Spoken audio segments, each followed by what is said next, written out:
মেহেরাটি গ্রামের মেহনতি মানুষের মুকুত আশি ফুটাই বেল্লাই ফিরোজা রোপ ফাউন্ডেশন অরাজনৈতিক ও জনহিত করে প্রতিষ্ঠান অসহায় মানুষের মধ্যে ইফতার সামগ্রী বিতরণ করছে।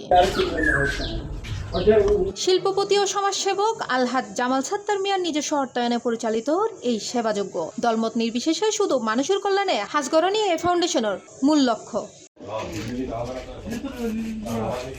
ফিসে ফরণ্য মানুষের চকুর চিকিৎসা নিশ্চিত গৌরবতন শুরু করি শিক্ষার্থীলার হাতত বই তুলি দিয়ন বিয়াকমিককে আছে ফিরোজা রোগ ফাউন্ডেশন এনকি মুমূর্ষ রোগী চিকিৎসার ব্যয়ভার বহন করিয়ে প্রতিষ্ঠান নকরাই ব্যাপক প্রশংসা। শুধু ইয়ান্ন গ্রামের রাস্তা সংস্কার আর সুপেয় পানির সংকট নিরসনও গভীর নলকূপ স্থাপন করি স্থানীয়ভাবে এক নীরব বিপ্লব ঘটাই আলহাজ জামাল সাত্তার মিয়া।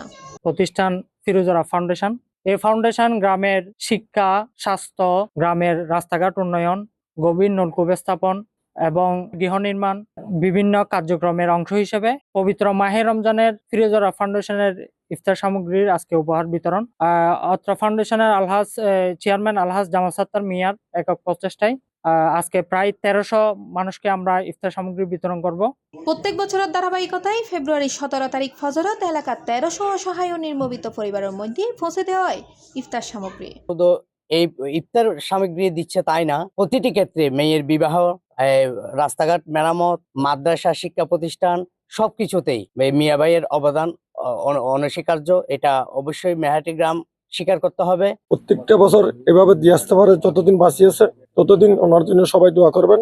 এই প্রসঙ্গে ফাউন্ডেশনের চেয়ারম্যান আলহাজ জামাল সাত্তার মিয়া হয় এলাকার মানুষের মুখে হাসি ফোটানোই তার জীবনের মূল লক্ষ্য। আমি ধন্যবাদ জানাই ফিরোজা রোপ ফাউন্ডেশনের চেয়ারম্যান আলহাজ জামাল সাত্তার মিয়া ভাইকে, সময় মতো আমাদের কাছে ইফতার সামগ্রী পৌঁছে দিয়েছে এবং আমরা দিয়ে দেবো। ইনশাআল্লাহ আমাদের কার্যক্রম 4 ঘন্টার মধ্যে শেষ হয়ে যাবে। আমরা দ্রুত সময় যারা গ্রহণ করবে তাদের ঘরে ঘরে পৌঁছে দেবো আমাদের প্রতি বছরে নিয়ে। C plus TV, Chittagong.